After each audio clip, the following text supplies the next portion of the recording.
I assume some people in this room who live up in the Yarmouth area were probably living there back in 1991. And if you were, you probably at some point had an occasion to go into the Hancock store in the village and do business. And if that was the case, you were probably helped there by a nice young man working the counter.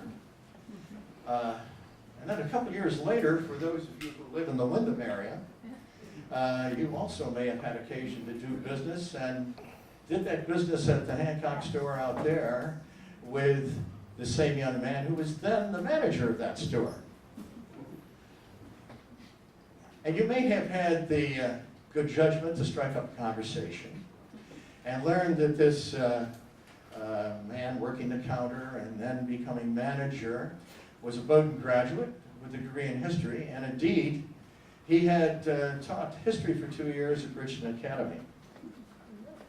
And from all that information, you probably concluded that this young man clearly had a bright future in business or perhaps even in teaching history. And you would have been right.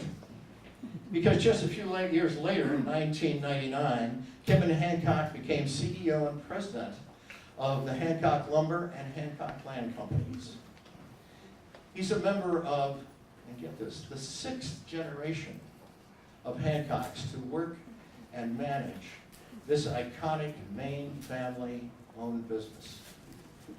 Hancock Lumber, with over 400 employees, operates 6 lumber yards, 2 discount outlet stores, 3 eastern white pine sawmills, kitchen design centers, and window and door showrooms. Hancock Land Company owns and manages 15,000 acres in western Maine and prides itself on sustainable forestry. Kevin has served as chair of the National Lumber and Building Materials Dealers Association and currently is president of the Bridgeton Academy Board of Directors, where he used to teach.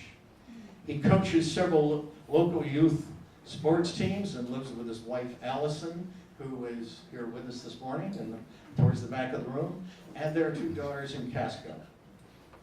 So what in heaven's name has Kevin been doing out at the Lakota Sioux Reservation in Pine Ridge, South Dakota? That, of course, is the question that he's going to answer this morning. Just let me say beforehand that Kevin never expected that a leisurely trip to Pine Ridge would ultimately turn into an inspirational journey and a mission to create awareness. What first was thought of as a vacation aimed at relaxation, rediscovery of one's own being, and satisfying a yearning to learn about what has happened to this country's native people, became much more for Kevin Hancock. Pine Ridge opened up Kevin's mind and his heart. Please join me in a warm, sage welcome to Kevin Hancock. Thank you, Bob.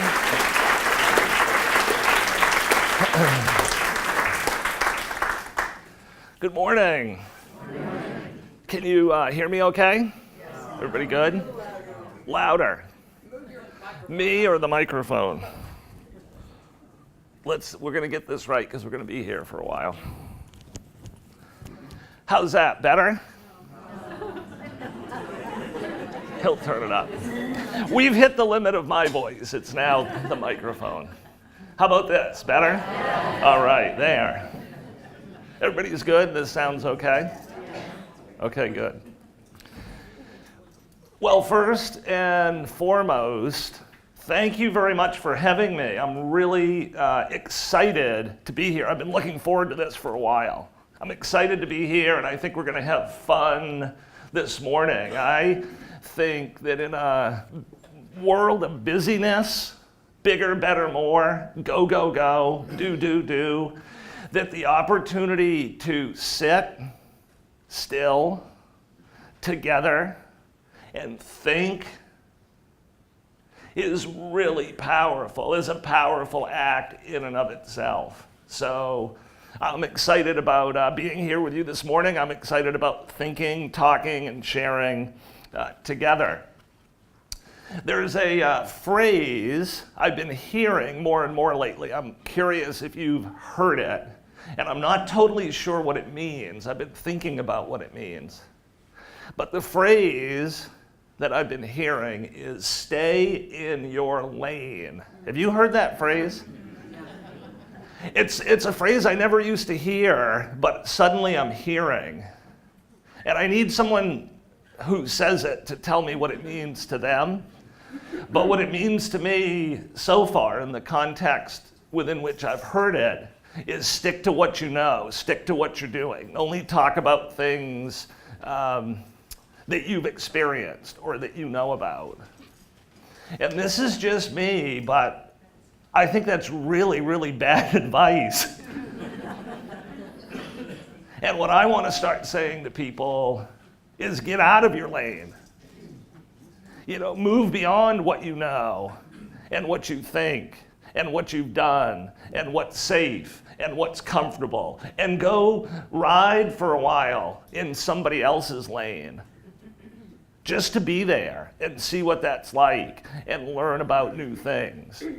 If I had stayed in my lane, there's no way a 6th-generation lumber dealer from Casca, Maine would have affixed himself to the Oglala Sioux tribe and the Pine Ridge Indian Reservation in the southwest corner of South Dakota. And one of the most significant things that opened up my life was getting out of my lane.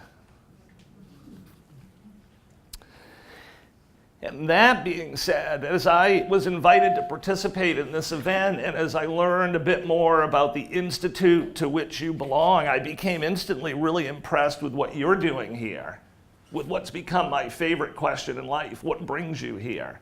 And that whole idea of lifelong learning and a journey that keeps going and keeps reinventing itself and never hits a point where you've arrived or you know everything you need to know or want to know or have thought about everything that you want to think about or be exposed to. So I think there are a lot of heroes in this room, all of you that are participating in this program and giving it life. And it actually reminds me, this group, of one of my favorite cultural components of the Pine Ridge Indian Reservation. One of the core values on the reservation in their community is wisdom. It's one of their 4 core values. And the Lakota believe, as I'm sure you do, that in large part wisdom comes only with age and experience. But it gets even better, and it's alive and well on the reservation today. So this is why wisdom as a core cultural component is the reason why elders, tribal elders, are highly respected in the reservation community. In fact, they come first. And it made me feel a little bit at times like that piece of our culture is backwards. Because those who have lived the longest, who have done the things, have acquired wisdom by virtue of that life and your unique experiences. And you have so much to share and so much to give back. And on the Pine Ridge Indian Reservation, they know that. So the 7th time I went to Pine Ridge, I've been there 12 times now, since the fall of 2012. And the 7th time, I took my mother. And I had become somewhat well known at Pine Ridge by then, but the second I showed up with my mother, I immediately took a back seat. All these people that I was used to hugging when I showed up, they would walk right by me first to start with my mother. But that wasn't random. That was intentional. And there was thought behind that notion. The idea was that if this youngster, Kevin, has a good heart or has brought something good to this community, where did that come from? It came from his mother. It came from his father. So that it was really fun to bring her there and to kind of see that. So I like to say there are lots of things I think in life that are fun to share. But my 3 favorite things, all of which maybe to some degree we can do today to share, are a smile. I love sharing a smile because you don't have to know the person to share a smile with a person. So I love sharing a smile. The second thing I love to share is a hug. So be careful and get ready. I do not have to know people. I don't have to know people very long before I will hug them. So you may be hugged by me today. But then the third thing I love to share, which is what brings us here together this morning, is an idea. I love to share an idea. So what I thought we'd do this morning is this. I'm going to start with a riddle. And then I'm going to tell you a bit of the story that became my book, Not for Sale, Finding Center in the Land of Crazy Horse. And I'm going to try to tell that story in a way that would be beneficial or interesting if you have read the book. I know there are a bunch of people that have, or if you have not read the book, and I know there are a bunch of people that have not. So I'm going to start with a riddle, then I'm going to tell the story, then I'm going to do a short reading from the book, then I'm going to share a short video from Pine Ridge, and then at about that time we'll take our break, and then when we come back we'll get into more of a group dialogue and we can talk together. How does that sound? Sound good? Okay, the riddle. So I'm really curious to see what happens here. I share this riddle everywhere I give a talk about the book. This riddle is in the book. It's in the introduction to the book, but it's not a riddle I wrote. It just happens to be one of my favorite riddles. And I love to ask people or invite listeners to see if you can place this riddle. And typically in a crowd, maybe 1 or 2 people can, but my guess is there may be a bigger group here who will be able to place this. Winds in the east, mists coming in, like something is brewing and about to begin. Can't put me finger on what lies in store, but I think what's to happen all happened before. Has anybody heard that riddle before? So that is Bert, the character Bert from Mary Poppins. Winds in the east, mists coming in, like something is brewing and about to begin. Can't put me finger on what lies in store, but I think what's to happen all happened before. And I love that riddle because it gets to the core theme of my book, which is this, my story that I want to share, which is this. In this life, there will be lessons, and those lessons will be repeated until they're learned. And that brought me back to my favorite question, which is a central question in the book. It's the first sentence in the book, and I come back to it time and time again. What brings you here? And I love that question because I think it's a question we can ask ourselves at any point, stage, or event in our lives. And one of the things that I learned in the course of this story that I'm about to share is how to stop, sit still, think, listen, and look inward to try to find the meaning or the purpose or the opportunity in some really strange and initially uncomfortable things that were happening to me. What's this trying to teach me? How is it trying to help me? What path is this trying to take me in? And I've since devoted a lot of my energy to trying, which is a funny thing perhaps to hear a quote-unquote leader say, I've since devoted a lot of my energy to trying to learn how to follow. because I think there's a pattern and a rhythm to our lives, to existence, to the sacred energy that lives in all things, and that one of the secrets to maximizing that rhythm is to learn to listen and to feel and to think about what's happening and to come to an understanding of what it means for you and where it's trying to take you. So with that, here's a bit of the story.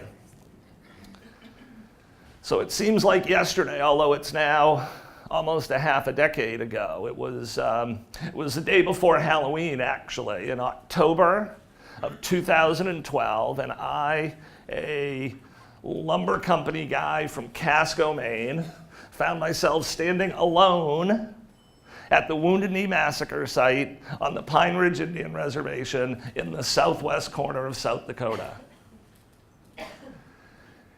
A really beat up, well-worn car pulls up beside me. At Pine Ridge, they call it a res car. Res for reservation. And they call it a res car because it's so beat up that you could not get a permit to drive it in the state of South Dakota or Nebraska. The only place you can drive it is on the reservation. It's like an island car here in Maine, someone said to me. Same thing. So this island car pulls up at the Wounded Knee Massacre site, and a lovely elder jewelry maker rolls down her window.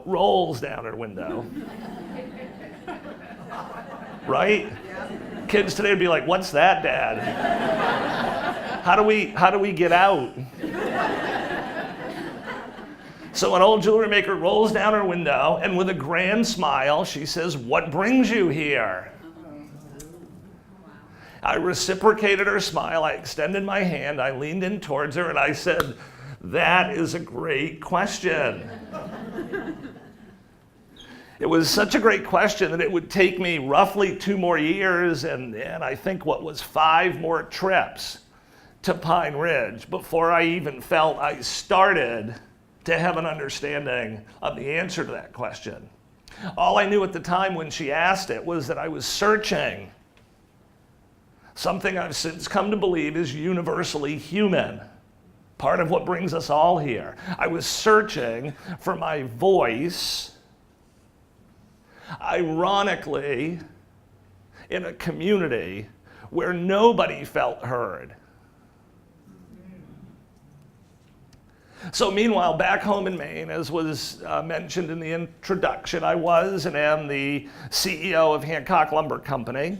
Our company began doing business in 1848. So as a former history teacher, the way I put that into historical perspective is prior to the first cannonball being fired in the Civil War, our company was in the lumber business right here in Maine and has stayed in that business, based in the same town, connected to the same family, uninterrupted ever since. But more relevant to this story, our company began doing business the same decade the great Sioux war chief Crazy Horse was born. And I'm part of the 6th generation of my family to be connected to the company and live here and work here. So our company, we're in 3 primary businesses. We own timberland and we grow trees.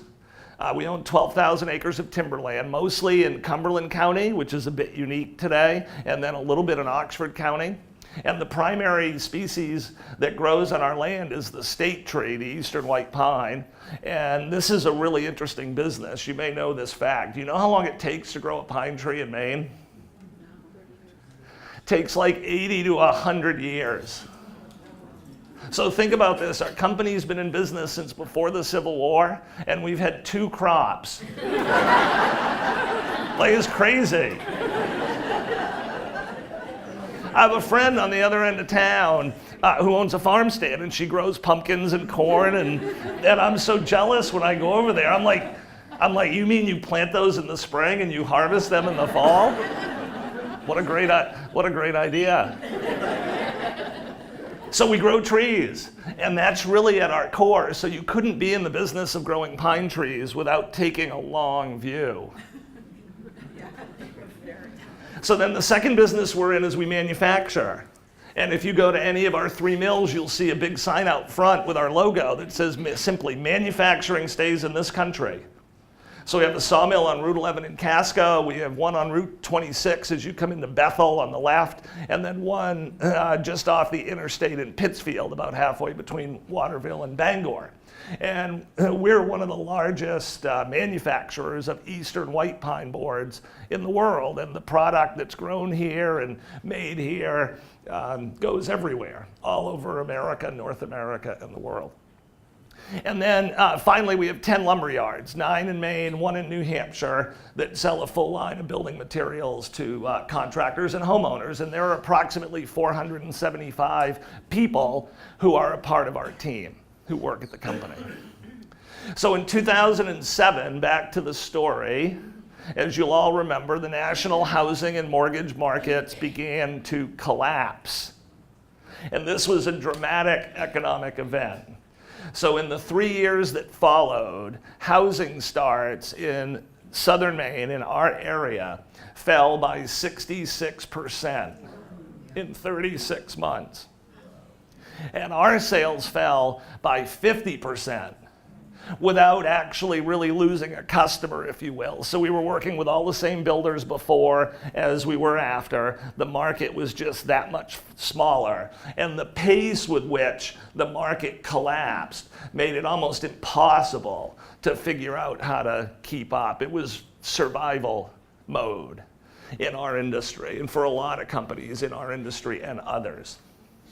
So in 2010, at the peak of that survival mode experience, I began to have trouble speaking.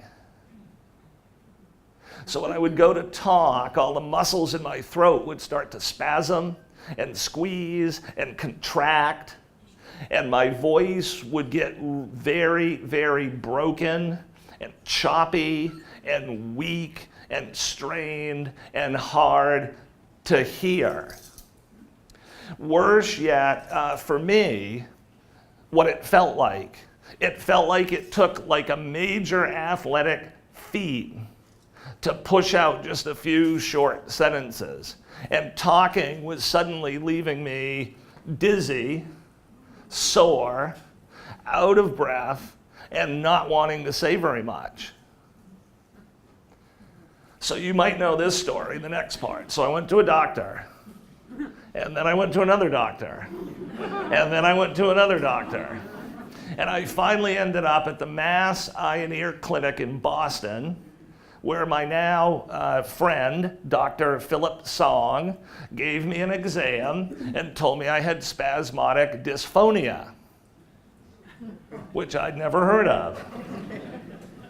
It's a rare neurological voice disorder that affects only speech, nothing else, with no known cause and no known cure. My voice is actually really highly functioning here today, which sometimes makes the story more difficult to convey.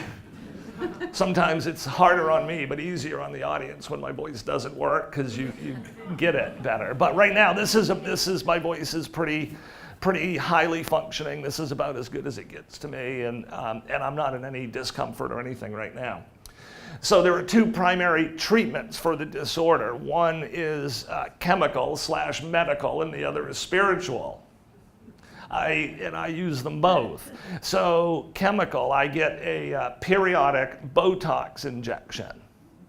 So like every 100 days, 120 days, I go down to Mass Eye and Ear, and Dr. Song gives me 2 injections. This is a very inexact science. Sometimes they work, sometimes they don't. Botox, just generally speaking, is a muscle relaxant. So what it does with my disorder when it works is it tricks the muscles into not misfiring or overfiring or seizing up when I go to talk. And it doesn't cure the disorder, but when it works for a month or 2 at a time, I'll have a pretty normal, comfortable voice, which is a blessing. It's just like Christmas when that happens. So that's one of the treatments. And then the second is essentially this. It's spiritual, and I've come to try to embrace it. The more I can calm the inner core, center of who I am, the better my voice gets. So I use both of those tools. But anyway, back to the story. There I was in 2010, undiagnosed, trying to figure out how I would help lead a 6th-generation lumber company through the collapse of the housing market with no idea or strategy with respect to what I was going to do about my voice, and it really scared me and made me nervous, and I thought it might well cost me my job because, and this is one of the fun learnings of the story where I'm going to go next, I thought it might cost me my job because what on earth good could a CEO be who can't talk all the time?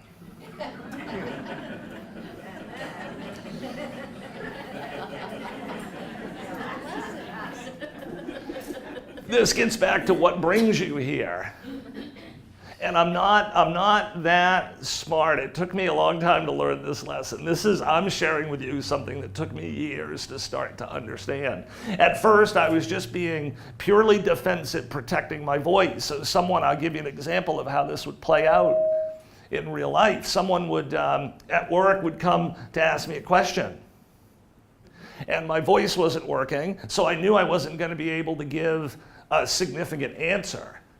So just to protect my voice, someone would ask me a question and I started saying things like, geez, that is a really good question. What do you think we should do? And all I was trying to do at the time was get the conversation back on the other person. That's the first thing you learn when you have SD, is get the other person talking. And you learn to do that just defensively. But in time, I came to see the opportunity in that.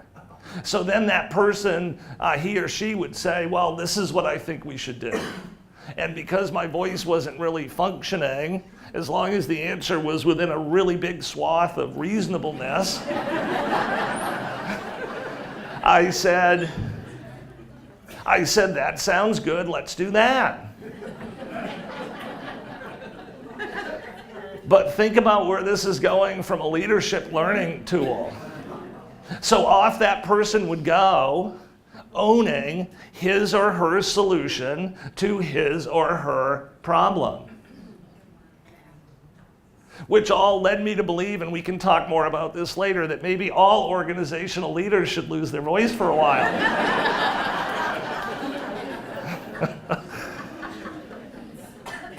So anyway, let's take this story to Pine Ridge. So now it's 2012. The economy's stabilized. It's not good, but it's stable. And I can see for the first time in about a half a decade that our company, my tribe that I belong to, is going to be okay. And I have this growing feeling that coming from the rugged individualism of Maine, I fought but couldn't resist. I had this growing feeling that I needed to focus on myself a bit more. That it was time to regain my balance, if you will, or as I came to think of it, search for my voice. And I had no real strategy for how that would happen. It was just a feeling, one of those deep feelings that would kind of bubble up a little bit once in a while.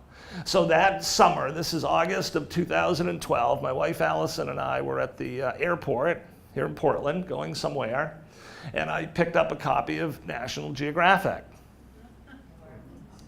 And the Pine Ridge Indian Reservation was on the cover. It was a picture of the yellow framed magazine, and within it was a picture of a young Sioux boy riding a pony bareback over a rolling plain. And the title read something like, "In the Spirit of Crazy Horse, the Rebirth of a Sioux Nation." And so I read that article, and I can't quite explain this anyway other than I'm about to. It was as if, because I haven't experienced this before or since, but I read that article, and it was as if every character ever connected to that story came out of that yellow magazine and gave me just this great big hug. And I think I finished the article before the plane had even left. And I leaned over to Allison, and I kind of pointed to the cover, and I said, "I'm going to go there." That was the total plan that went into this. I want to see what modern day life is like for the people who live there. Now, what happened next? Allison and I still dispute a little bit, and we go back and forth on this. This is my version, so I'm sure it's not right, but my version of what happened next, Allison had her own magazine going. You know, we're both reading and relaxing, and I had said, I'm going to the Pine Ridge Indian Reservation. You know, that's kind of a pretty big statement. And without looking up from her magazine, she kind of pats me on the knee and says, that's good, hon, you should do that. Like I told her I was going to just go to the back of the plane for peanuts and I'd be right back. But anyway, we got back from wherever it was we were going, and I started sending emails to Pine Ridge, because at the time, because my voice doesn't hurt when I email, and the phone is a big problem for me. Because normally that's something I always would have done, you know, voice to voice. But I finally made a contact, a first friend at Pine Ridge who agreed to host me. She's now a dear friend, a star of the book. Her name's Emma Pinky Clifford. She runs a little convenience store in the middle of the reservation, and then she's the executive director of the Oglala Sioux Tribe Partnership for Housing. And at the time I was first going to Pine Ridge, this was really raw for me. And I knew on one level I was going for myself, but I still couldn't get comfortable with that. So I had to have reasons, like formal business reasons, to justify why I would do anything still. And this one happened to be a good one, and I really believe in it. But at the time I'd said, well, I know they have dramatic housing problems at Pine Ridge, which they do. Shortages and quality, extremely substandard housing. So I said, well, I'll go look at their housing needs and perhaps we can help, which we did, and I'm glad we did, and I'm really proud of that. But the point I'm trying to share is what I learned over time is the primary reason I was going there, which was a tough thing to say out loud at first, was I was going there to serve myself. I was going there to try to regain some strength. Has anybody here ever been to the Pine Ridge Indian Reservation by chance? Lovely. 1, 2, 3, right. So the Pine Ridge Indian Reservation is located in the southwest corner of South Dakota, right below the Black Hills and the Badlands, and it sits right on top of the Nebraska Panhandle. And it's a really big, very remote place. It's 2.2 million acres in size, which is like, I think over half, would cover almost half of the entire state of Massachusetts in an extremely remote spot. And it's home to the Oglala Sioux tribe.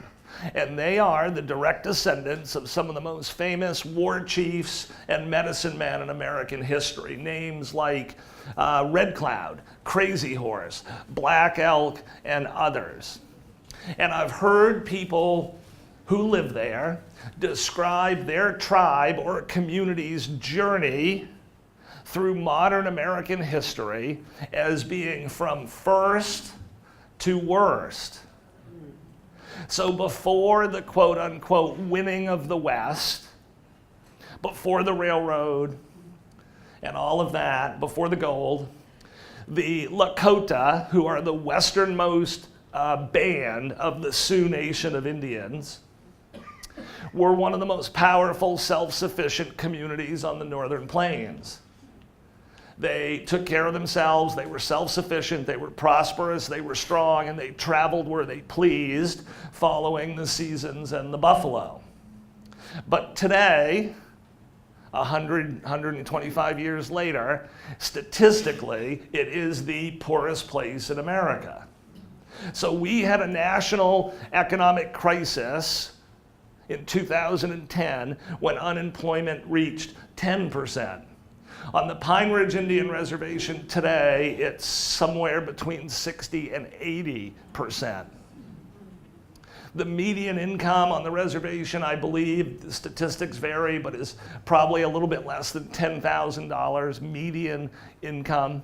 Lowest life expectancies in the Western Hemisphere are today in Haiti, Second is Pine Ridge, South Dakota. Men on average live into their late 40s, and women on average live into their early 50s.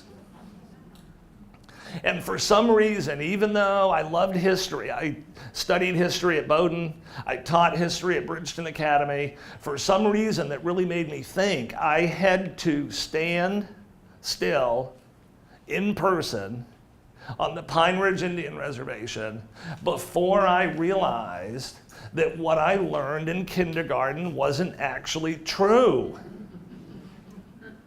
That Columbus did not discover a new world. People already lived here. And it really made me stop and think how something so obvious could have escaped me for all of those years. And that got me thinking a lot about dogma and the dogma of tribes. And we'll talk more about that perhaps a bit later. But then in addition, the more time I spent there, so I would go there for 5 or 6 days at a time, spend time there, come home for 4, 5, 6 months, go back for 5 or 6 days at a time. That had become my routine. And the more time I spent there, I started to believe that I could see in the extreme example that was their story, a universal human story wanting to unfold that in the weirdest way connected to my own story. At least for me it did. And that story I felt I could see was this. It had to do with a culture before and a culture after.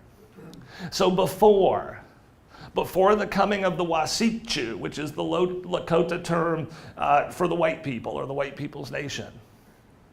And before the discovery of gold in the Black Hills, which, get this, the Lakota phrase for gold, they call it the yellow metal that made the white people crazy.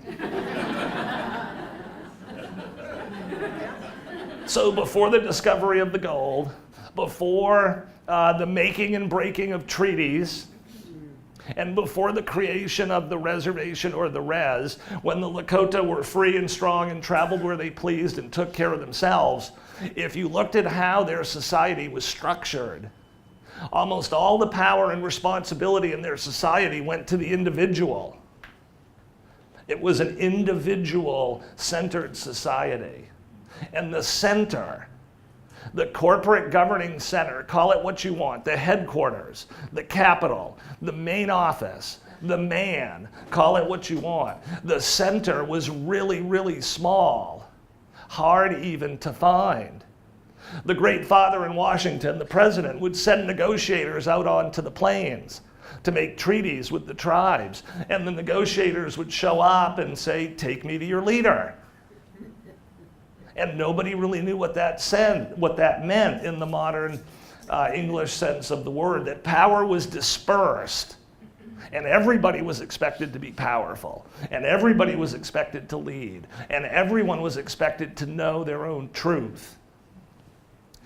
But after the conquest, Little Bighorn, the Battle of Little Bighorn was right in the middle of this. After the conquest, after the colonization, after, and I do not use this word lightly, I struggled hard with this, after the genocide. So I learned the story, and I went home. I'll never forget this moment. I was sitting at my desk in Casca on my laptop, and I Googled the word genocide. And I looked up the United Nations Declaration on the conditions or criteria of genocide, of which there were like 8. And every single one of them was a direct hit. Check the box. Yes, that's what happened here. And that made me numb for a minute, because until that moment in my life, genocide to me was always something that had happened somewhere else. And the idea that it actually could or had occurred at times here really struck me and made me stop and think. So the Lakota have 7 sacred rites, as they tell the story, that were brought to them long ago, before even the coming of the horses. The horses came with the Spanish. There were no horses in the Americas before the Spanish arrived. interestingly enough, because the horse became a modern day icon of the Indian. And I will just say too, you hear me use the word Indian. When I started traveling to Pine Ridge and when I wrote my book, I made a simple decision that seemed logical to me. I'm going to use the phrases they use. So I've not ever once heard the term Native American there. They don't use that term. They call themselves Lakota, they call themselves Sioux, and they call themselves Indian, and they refer to where they live as Indian country. So I use the word Indian because they use the word, they use the word Indian. So 7 sacred rites that were brought to them long ago by the white buffalo calf woman, and one of those rites you probably would have heard of. It was the Vision Quest rite. And in the Vision Quest rite, young men at the time, primarily coming of age, or adults at a transformational moment in their lives, would leave the tribe and journey out into the wilderness and sequester themselves alone. You would sit on a hill for 2 or 3 days without a blanket, without food, without water, for the purpose of seeking a vision. The Lakota phrase is hanble chi'a, which translated, I love this, means to cry for a vision. And the idea was really interesting to me. First, you had to leave your tribe to do this. You were going to come back, but you had to leave to do this. Second, a big part of this was to contemplate your connectivity to the, call it what you will, the sacred energy that lives in all things. And to see that you too were sacred, that you too were special, that you too were powerful. And then if you were lucky, you might receive a vision, which was a bit of a glimpse into the future path or direction of your life. That which you wanted to do, that where you wanted to go, that which made you you, that which makes you come alive or lose track of time, makes your eyes light up. And this didn't happen for everyone. You had to be ready. And those that weren't ready, as the Lakota tell the story, which is often, were chased off the hill by the spirits.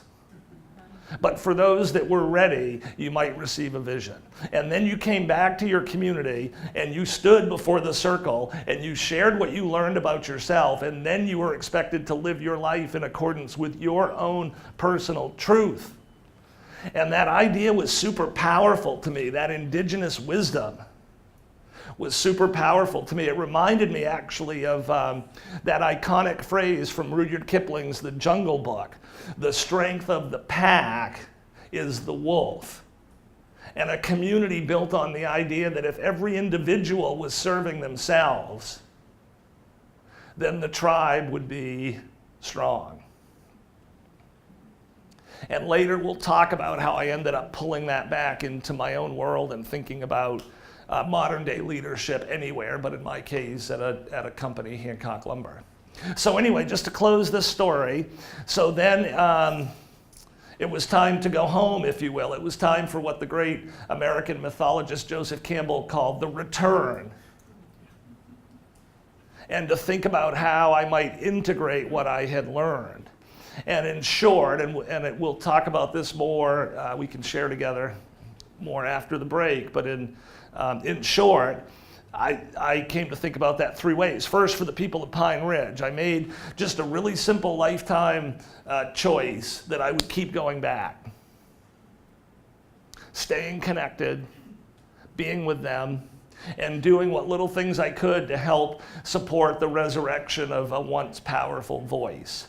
So I ended up writing a book about my experiences there, in part to help increase awareness about their experience. I started a small nonprofit called The Seventh Power. We've built homes there, but mostly I just go back and hang out there and spend time with the people I know there. At Hancock Lumber, second integration, the opportunity seemed really cool to me. In theory. What if we could create an organization where everybody led? What if we could create an organization where every voice in the organization felt important, trusted, respected, valued, heard, and empowered? Wouldn't that be cool? And wouldn't that probably be effective? And wouldn't an organization in which everybody led have a higher social purpose, if you will, of moving society forward than a more traditional model where just a few people held all the cards. So we've gone about now for about a half a decade in trying to create systems designed to push power out from the center. Trying to get the leaders, as weird as this sounds, to do less. So counterintuitive. So that everyone else can do more. And we've built a bunch of systems around that. Third-party confidential surveys to make the voice of the employees stronger, focus groups, huddles, systems designed to push power out, push power out. And it may well be a coincidence because the economy is really good right now, but after working at that for 3 or 4 years consistently and deliberately, we one by one started putting up records in our little record book. And we were doing the best we'd ever done. And most importantly, to us, we've now 4 times been selected as the best place to work in Maine, which is a really, really difficult thing to do. To put it in perspective, in a state full of trees, we're the only lumber company on that list. And we kind of feel like we're crashing the best place to work party. Then a lumber company could actually be an awesome place to work. You know, we love that. And then the last integration, which I couldn't forget because it's the one that set everything in motion, was I made a commitment that I would try as best I could to keep finding a good piece of quality time to serve myself and to keep listening for my own voice. Because in the weirdest of ways, what I started to conclude was that the more I tuned into serving myself, again, counterintuitive, the more valuable I was actually becoming for others. This was just my perception. You'd have to ask others because they might have experienced it totally differently. But this is how I perceived it.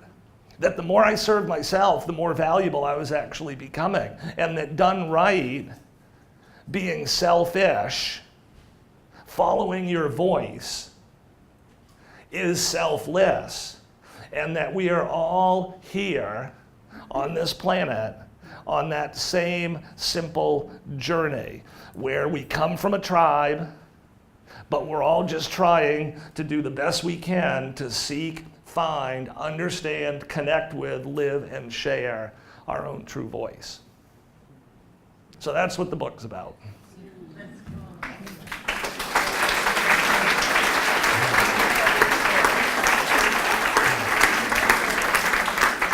So if I can, I'll do a reading, just a 1-page reading, and then we'll watch a 6-minute video, and then we'll take a break. So I only do one reading. I always pick the same one. So when I go to the Pine Ridge Indian Reservation, I stay at the Singing Horse Trading Post. There are no hotels. There is one motel, but there are no hotels on the Pine Ridge Indian Reservation. So I stay at the Singing Horse Trading Post with my friend Rosie, who owns and runs the trading post, who ironically is German. Just north of Manderson, where legend has it Crazy Horse was buried. And we're having dinner upstairs at the trading post. And this is the first night I'm with a Dakota elder. She's actually from the Standing Rock Reservation. But at the time she was living, her name's Catherine Grayday. At the time she was living in one half of a small trailer out behind the Singing Horse Trading Post. And she has since become one of my dearest, most treasured friends in life. We text each other all the time, and I never go there without seeing her. And I never talk about Pine Ridge without talking about her. But this is the first time we've met. So it's after dinner. And Catherine's talking. Catherine continues speaking, and in doing so, she references the phrase internalized oppression. What do you mean by internalized oppression, Catherine, I ask? It's just about being worn down, she said, generation after generation. The cavalry, the missionaries, the government, the boarding schools. You wake up one day and it's all been internalized. When you've been oppressed over generations and generations, it finally takes hold. The oppression takes hold within you. Once it takes hold within you, it's perpetuated from within. We perpetuate the oppression on ourselves. That's how deeply it's been ingrained. A silence comes over the table. We're all waiting for Catherine to speak again, and after some time, she does. There's a lot of jealousy here, Catherine says, referring to the reservation. Lots of infighting, lots of distrust, lots of conversations about who's more pure-blooded. I think people waste lots of energy on meaningless questions such as this. If we're all related, why does it matter who's more pure-blooded? More time passes before Catherine speaks again. Change comes from within, Catherine continues. Our progress as a people must come from within. I like Pine Ridge, though, Catherine says. It's one of the least colonized places in America. That's what I like about living here. One of the least colonized places in America. I repeat Catherine's words in my head. The conversation bounces around. Dinner's always an event here. We've been at the table for well over an hour, and no one is in any hurry to leave. I'm always so tired here at night, I say, shaking my head and yawning. It's the energy here, Catherine replies. The energy here is different than what you're used to. It's more powerful. It's more pure. Silence follows before Catherine looks right at me and speaks. You were searching for your inner self. That's what brought you here. You were looking for something within you, and you've been able to find it here. Your spirit guides have spoken to you, and you have listened.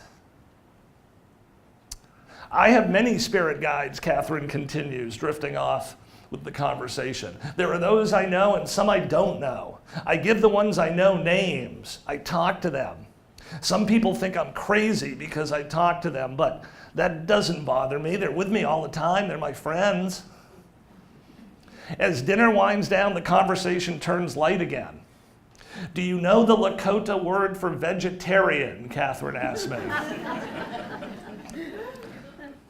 No, Catherine, I reply. What's the Lakota word for vegetarian? Lousy hunter, she answers and starts laughing.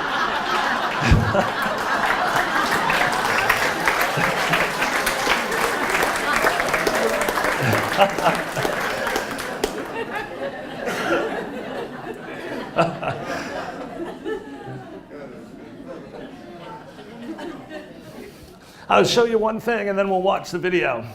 You might have noticed these I brought with me. The most important symbol in Lakota society is a circle. And the Lakota believe that everything forms, given enough time, forms a circle. A day, a season, a year, a lifetime, that everything forms a circle. And things begin where they end and they end where they start. So symbolic. So when I first started traveling to Pine Ridge and was working with Pinky Clifford and the Housing Authority, we donated all the materials to build a house on the reservation. We helped them design a house, our draftsperson in Bridgeton, Maine. This gets back to this idea of everybody stay in your lane and why I think that's so silly. A drafting person in Bridgeton, Maine was working with the Pine Ridge Housing Authority to design a house that they wanted to build, and then we figured out what the materials would be to go in it, and we assembled all those materials. Some of our vendors helped and donated things. We donated the rest. We loaded it all into a tractor trailer, shipped it all the way out to South Dakota. I flew out there to meet it and unload it, which is a really funny story in the book. You'll have to check out if you get the book or read it someday. But anyway, eventually a house was built. And nothing happens quickly on the Pine Ridge Indian Reservation, and everyone there knows it, and it's painful on one hand, but they laugh and joke about it on the other. So one of the first phrases I heard at Pine Ridge was the concept of Indian time, what they call Indian time, because nothing starts when it's scheduled to. And the definition at Pine Ridge of Indian time, I love the simplicity of this, I guess, is when everybody shows up, it's time. So eventually the house got built and someone moved in, and then they had a ceremony, and I went to the ceremony, and this local artist, Yellow Horse, gave me these 2 carvings. So we put long pieces of lumber in the trailer that went out. Most of that went into the building. Some scraps of wood were created. That artist took 2 scraps of wood from Maine, carved these, gave them to me. I brought them back home, and these 2 pieces of wood went full circle. Yes, sir. Did you ever see the Sundance at the Pine Ridge Reservation, where they have the pole set up like a maypole, and the warriors are pinned to the pole with thongs? Yes, I have been to one. Yeah, Repeat the question, please. I will, yeah. Sorry? Would you comment on that? Yes, yeah. So the question was, have I ever seen or been to a Sioux or Lakota Sundance? And the answer is yes, I've been to one, which is kind of a big deal there because they're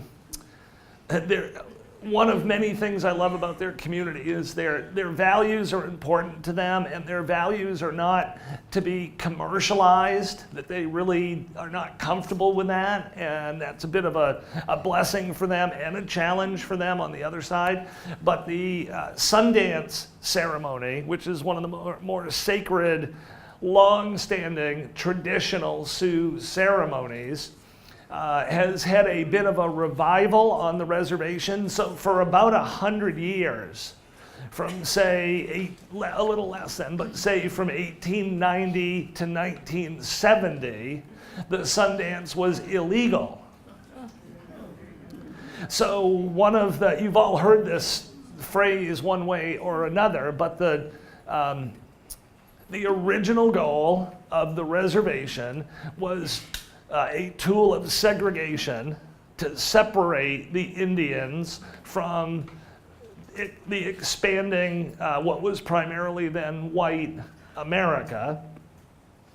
And then the second goal of the reservations for almost 100 years was to figure out how to remake the Indians as white people.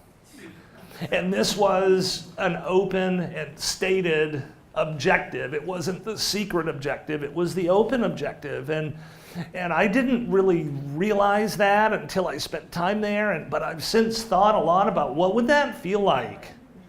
You know, what would that feel like for the dominant culture to invest tremendous energy and resources for the express purpose of remaking you? What does that feel like over generations? But anyway, back to the question. So one of the ways they went about doing that was essentially making all of the traditional ceremonies on the reservation illegal. And it wasn't until the 60s, thank God for the 60s, right? Or heaven forbid, or both. But it wasn't until the 60s that a big movement of more self-determination, more self-governance, pushing more power back towards the tribes. And quickly what followed is a reemergence of traditional ceremonies. So today, the Sundance is a big one. It coincides with June 21st, the changing of the seasons, and it's typically a 3 or 4 day event in which those who are dancing, and you have to dance with a purpose. There's someone you're remembering or sending energy to, or something powerful you're praying for, that they literally, there's a Sundance pole, which is a giant tree in the middle, and then the dancers affix themselves to the pole by piercing their skin, and they dance for 4 days, and And you see rites like this, I've since come to realize, in lots of indigenous cultures. And they dance to the brink of almost exhaustion and sacrifice and giving, and it's an act of purification or seeking messages or sending love and energy to others. And they typically do them back off the road, and there'll typically be a sign out front that'll say something like, depending on how subtle it is, it'll either say like, keep out, or it'll say, you know, essentially not a tourist event. But I have been to one, and it's pretty dramatic to watch. Yes, ma'am.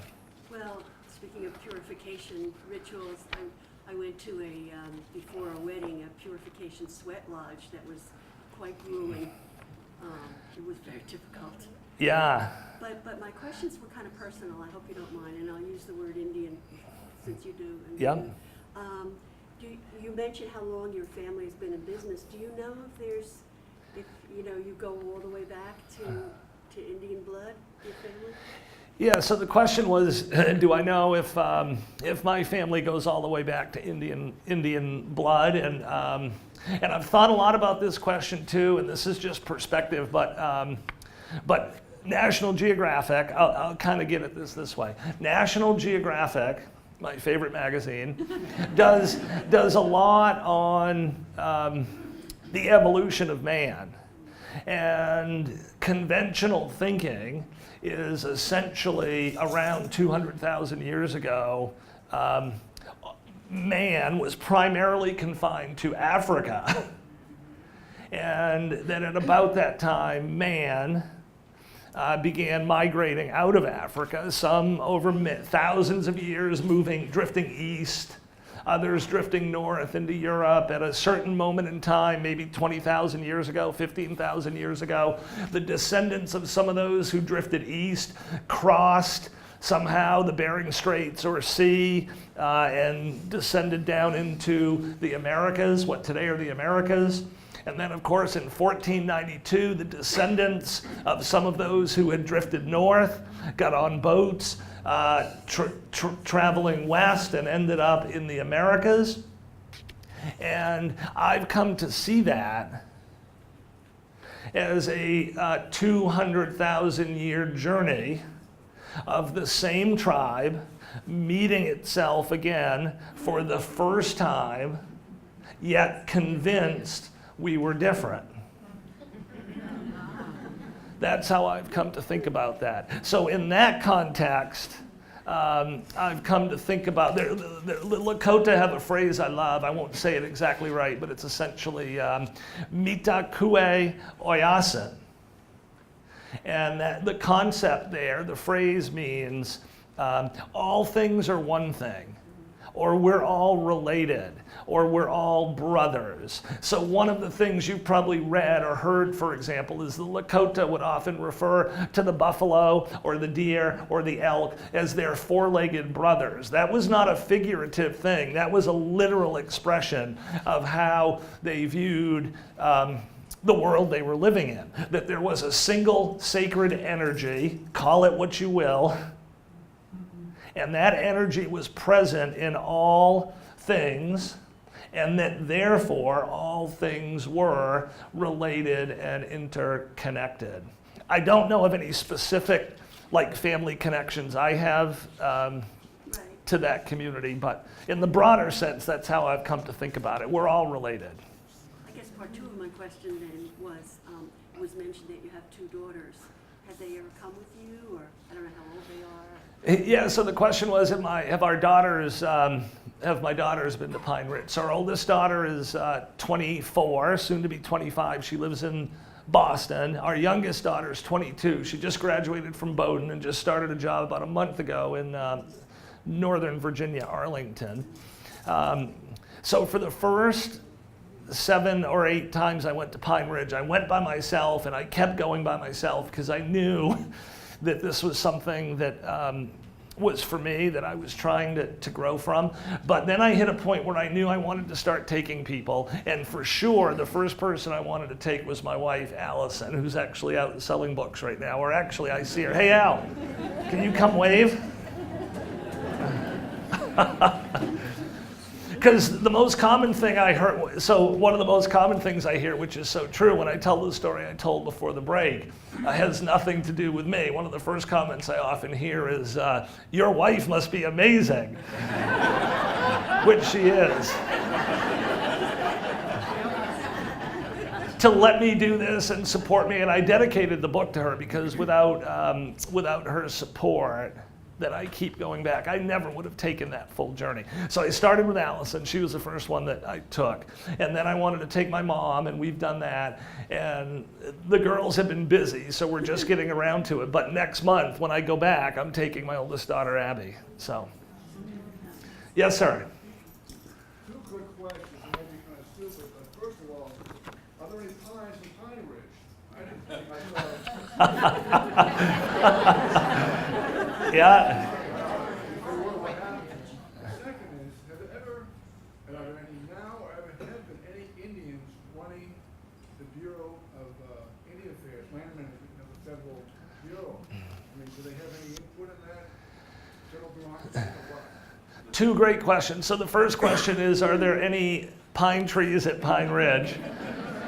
And then the second question was the Bureau of Indian Affairs, and are there, to what extent are there Native Americans or Indians who work at or help lead or run the Bureau of Indian Affairs? Yeah. Mostly mismanaged as far as I'm concerned. Right. So the two great questions. So the first one, it's such a beautiful area out there. So there are places where you can see 50 miles in all directions and not see a single tree. But in the higher elevations, and Pine Ridge is mixed, so in the higher elevations, you start to get into some ponderosa pine timber, and Pine Ridge does have, in the higher elevations, some areas of timber. So it's mixed. There are some areas that are just grasslands, and some that are, you wouldn't call them thick forests, but like broken open timber with grasslands. So then the other question, the Bureau of Indian Affairs. So this was really, learning this side of the story was really, really difficult. So after the tribes were defeated and the reservations were created, they were essentially run from Washington, D.C. Through local appointed Indian agents, white Indian agents who were stationed at the reservation. And the idea, the original word was agency, because it was where the rations would be allocated. So the buffalo had all been, killed, essentially, brought to the very brink of extinction. And these tribes had not traditionally been farmers, nor was all of this farm country. So rations had to be supplied. So cattle, for example, was brought to them. But when you read the accounts of how this would work, and it led to so much of the frustration and distrust and uprising and things that are still trying to be sorted out in the present day, it was a very corrupt, inefficient, self-centered system. So the best beef would get pulled off the rations and sent to white markets in Chicago or Denver, and then the poorest beef would end up eventually late in short supply at places like Pine Ridge. But to get your rations, whether it was food or clothing, you had to come to the agency headquarters, and this was one of the ways of keeping the Indians where the government wanted them to be kept. The basic deal, I call it the original deal, reservation deal, was you have to come here, you have to stay here, that's what you do, and then we're gonna bring you everything else. And right from the beginning, there was a tremendous amount of idleness and waiting and looking for government to deliver, on promises. And those patterns have perpetuated themselves to the present day. But to the leadership, I don't really know. That's a good question. I mean, initially it was the War Department, and then the reservations were handed over to the Department of the Interior, of which the Bureau of Indian Affairs agency was created. I do know, generally speaking, in the last 30, 40 years, more and more power has been shifted to the reservation communities. What you see at Pine Ridge is the Tribal Council office is really the headquarters of the reservation, and right beside it is the Bureau of Indian Affairs. And the two work very closely together. And the majority of what ends up going there economically comes through those government arms. It's a government-centric economic system. So the government owns, the tribe owns most of the housing. So if you need a home, it's a very different economic culture. If you need a home, generally speaking, you go to the tribal office and you get on the list and you wait. Or if you have a home and it needs to be fixed, you go to the tribal office and you get on the list and you wait. And there's a tremendous amount of waiting and inefficiency. And when you look at the modern systems, it looks inefficient in local Lakota hands, but I think it's really important to understand the patterns of how corrupt and inefficient it was for 100 years before. And those patterns have not yet found a way to release themselves. Yes, sir. Has there been much interaction or identification between different reservations having gone through the same process over the last 200 years between the Sioux, say, and the Navajo? Yeah, so the question was about interaction between the tribes, and again, we're getting, with all of these really good questions, we're getting to questions that I would not say I'm an expert on these things, so it's just my perspective from having spent time there at this one reservation, watching, listening, and learning. But yeah, I do think there's quite a bit of connectivity between the tribes. There are a bunch of national organizations that bring them together. And Pine Ridge is still considered to be a bit of an extreme story. There are other tribes in other parts of the country that have really made a more significant economic move, or creating more economic activity, more independence for themselves locally. The whole pipeline protest subject that has played itself out in the last couple of years was also really interesting too. You probably followed that.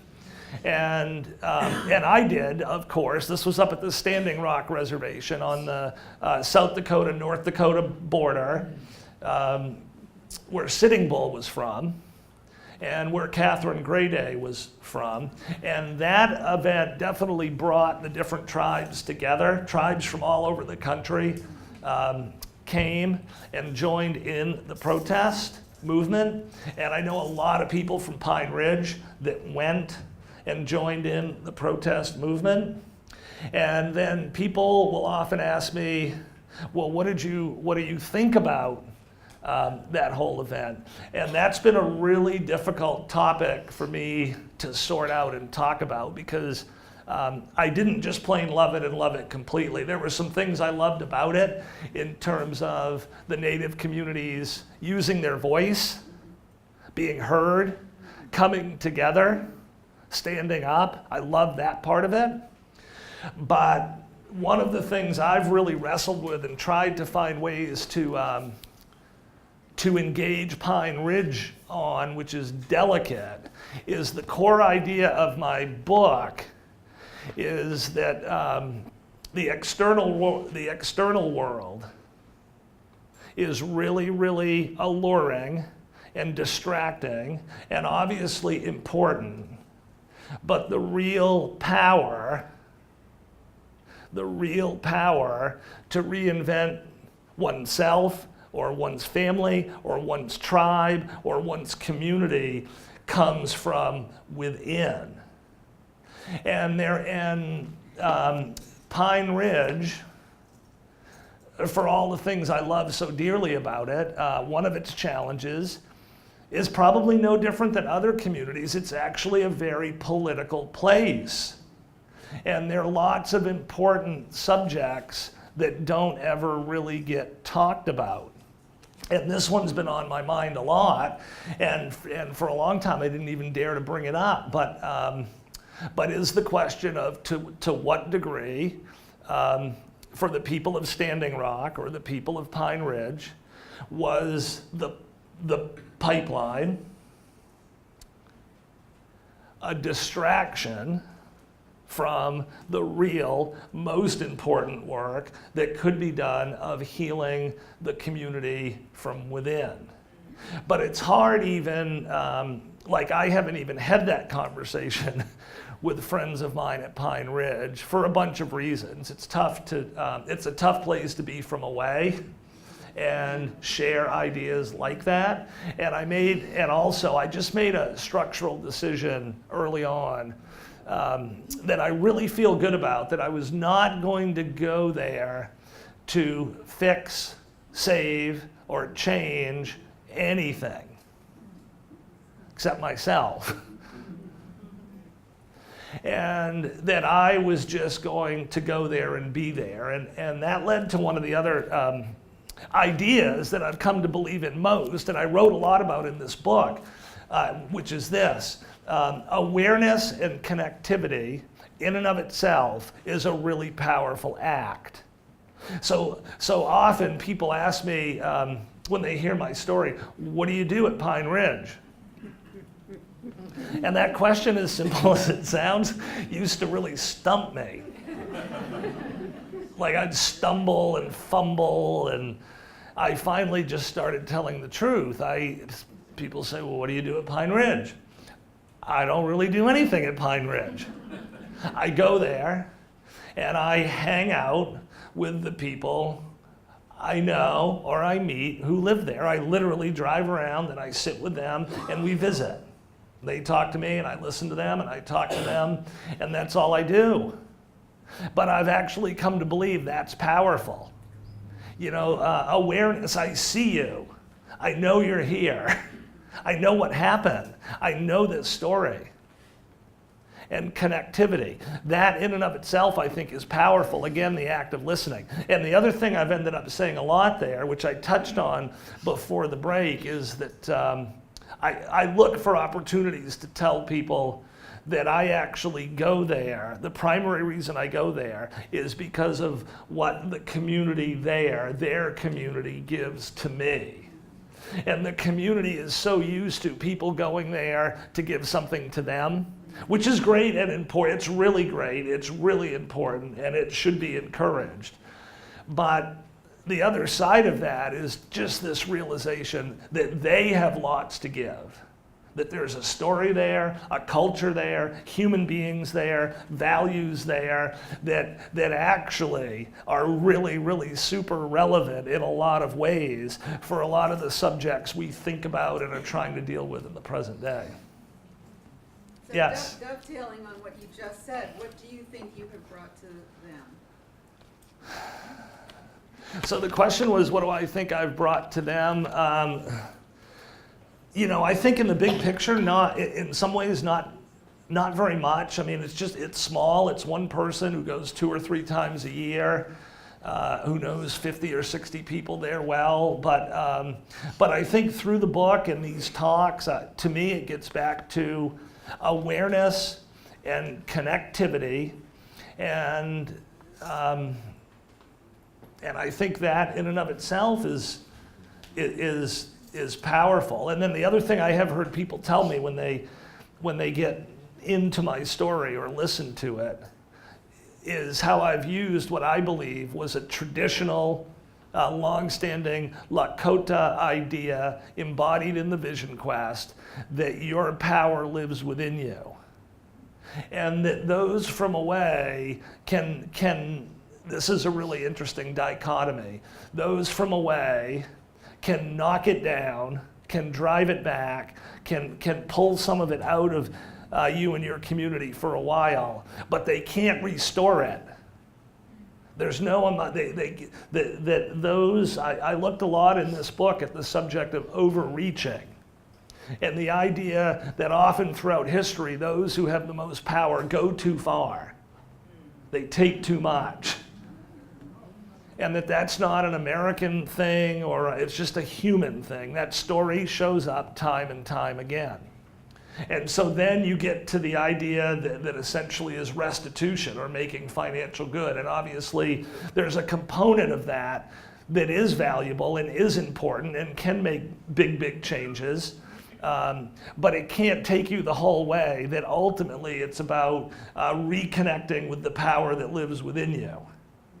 And realizing once again that you too are sacred, that you too are strong, and that you're valuable. And that's where, to me, that's where the breaking free for a community like Pine Ridge will occur. Someone told me once there are like 2,000 government agencies and NGOs, nonprofits, that send resources to Pine Ridge for about 40,000 people that live there. And all of those programs and all of those nonprofits do really important work. But my point is that's still not enough. If that was enough, something already would have tipped. And it's about, I'm actually working on a second book, and it deals with the subject of essentially reconnecting with and releasing the chief that lives within us all, and finding that power that's within us. Yes, sir? What's the root cause of the high unemployment on the reservation? That's a great question. What's the root cause of the high unemployment on the reservation? I think some of it is cycles just perpetuate themselves. So this was a community that was set up to have resources delivered centrally by the government. And that was how it was structured. And that was how the reservation was administered. And in the last 50 years or so, there's been some effort to unwind that. But the reservation's got such a complex economic structure that connects to paternalism and how much of it is enough versus how much of it is too much. So for example, most of the land on the reservation is owned either by an individual that lives there or the tribe, but underneath that land, the title is also held in trust by the federal government. And so just as one, and I'm not even passing judgment on this, because the community's philosophy of land and ownership of land has traditionally been very different than a Western philosophy. But if you look at economic opportunity in this country, a lot of it comes from the ability over time to own a home, to build a home, to have property, to have that property gain value, to be able to borrow against that property or to sell that property, to do something different. And none of that is possible on the reservation, really. No, there are no conventional lenders in America that will do a traditional mortgage on the reservation because the title of the land is so messed up. As an example. Yes, ma'am. Just a follow-up question on the economy. I know that Winona LaDuke with the Anishinaabe in Minnesota is working really hard to get local food grown on the reservation, to get energy independence on the reservation, and I'm just wondering if you're seeing any of that in Pine Ridge. Yeah, so the question was about local food and energy independence and those type of economic activities on the reservation, and other reservations doing some of this. So there's definitely a big movement towards local food, because interestingly enough, again, in this land of once abundance in terms of the northern plains, I think, are rivaled only by the traditional Mongol steppe of Asia as the most fertile soils in the world, the most abundant fertile soils in the world. And yet on the Pine Ridge Reservation, diet is a major problem. So I'm oversimplifying this, but the diet in large part is a convenience store diet. And there's not a lot of natural foods there. So there is a big movement towards growing foods locally, not so much towards energy, because again, there's a lot of thinking and reconciliation going on within the community about how traditional values marry up with necessity, modern day economic necessity.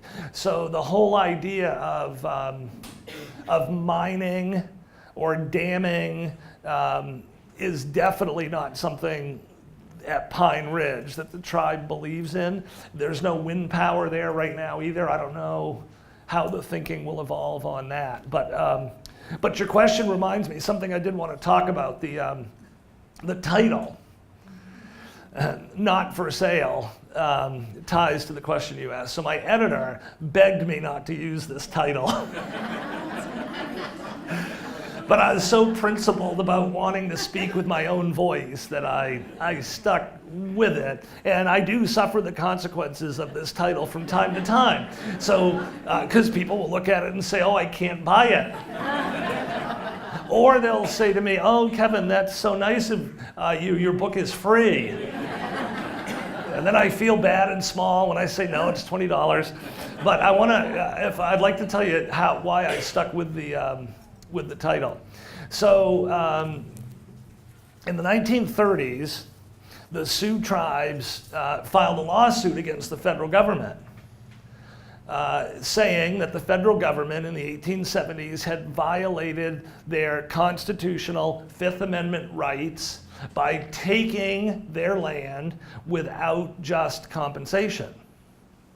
And as you can imagine, in the 1930s, they'd file a case and they were dismissed or thrown out of court, or they lost and they lost, but they kept going. And in 1980, a half a century after they started, they found themselves before the highest court in the land in a very famous case, simply known as the United States versus the Sioux Nation of Indians.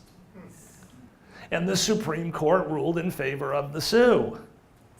And said, to a degree, and said that at the time the government violated your Fifth Amendment rights by taking without compensation. So the court then went back to the 1870s and calculated the value of the land. Now we're talking about, at the time, Sioux tribal land was a massive territory. This was everything west of the Missouri River until basically you got to Yellowstone National Park.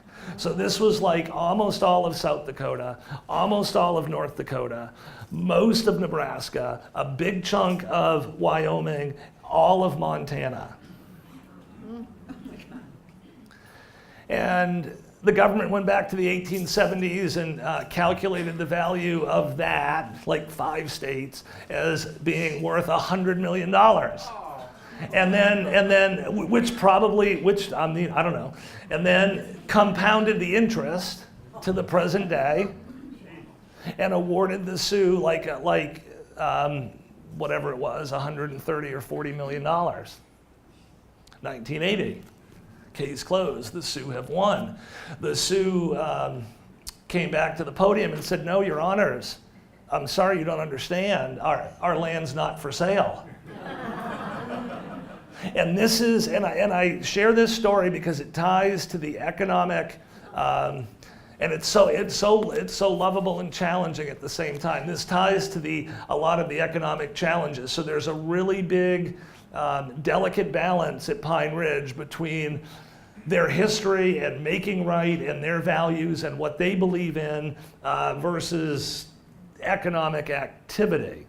So, not for sale, the tribes didn't take the money and have not taken the money. It's now, whatever it is, so decades later. And that money is sitting in trust. It now has a value of over $1 billion. And these tribes that are the poorest communities in America won't take it. They won't take the money. because they're not for sale. So that's the first meaning of the title. And then the second meaning of the title really tied to myself, and it was this whole idea that I wanted to define myself more broadly than just being the CEO of our family business, which I love that job, I love that responsibility, I love the company, but I came to learn through these trips that that wasn't the totality of who I was, that wasn't me. And I came to believe that part of why I lost my voice is I had confused myself with my role. And I learned that the two were different, and being CEO of the company is a role I play, but that's not who I am, and that therefore I too was not for sale. That's where the title came from.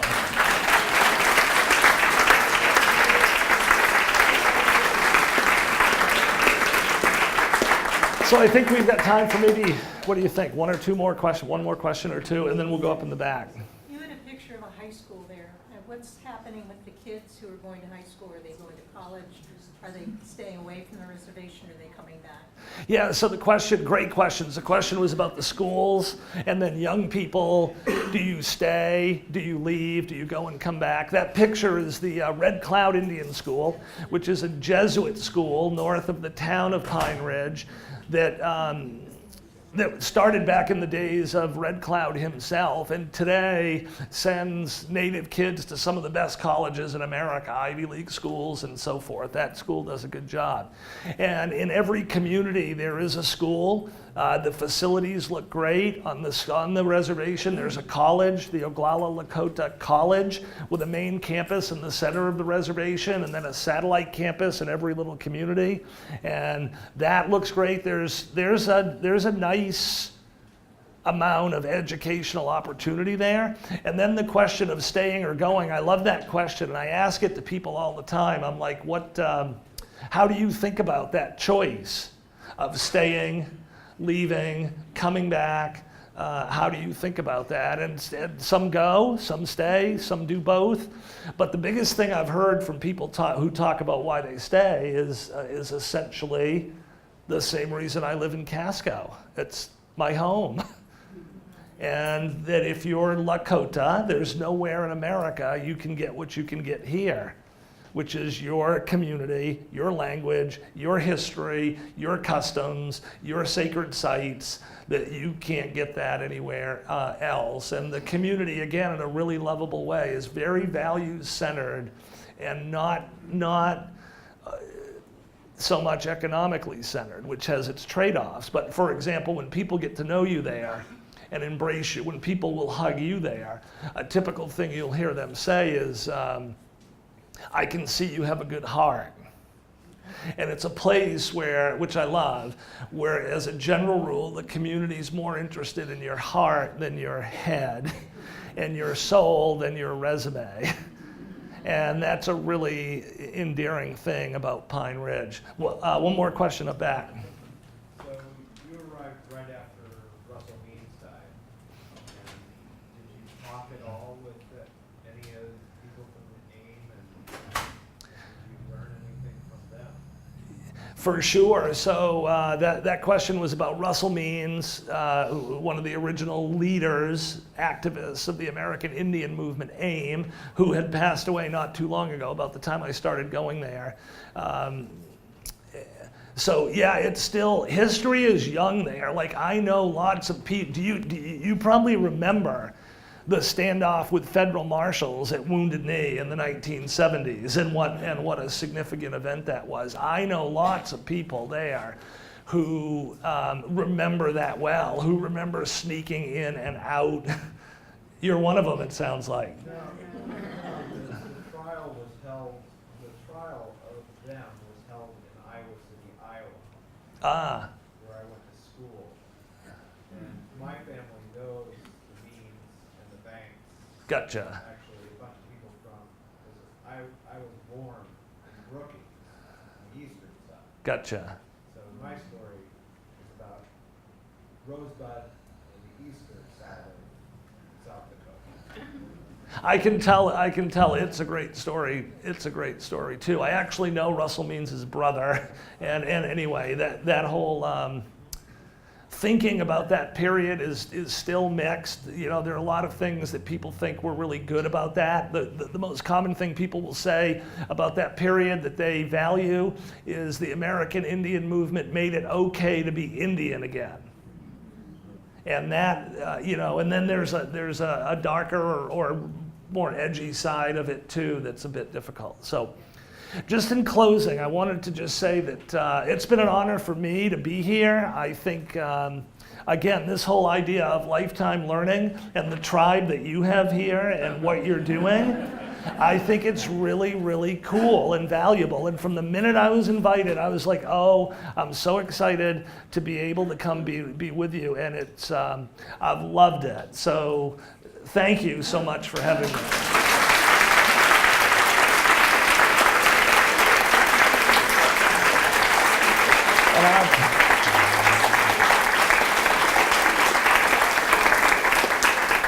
And I'm easy to find at Hancock Lumber. You can call any store and they can get you to me. Or if you email me at kevinhancock@hancocklumber.com, I answer all my own stuff. I'll email you right back. As they say at Pine Ridge, I'll end with this: Wopila Tonka, which translated means big thanks.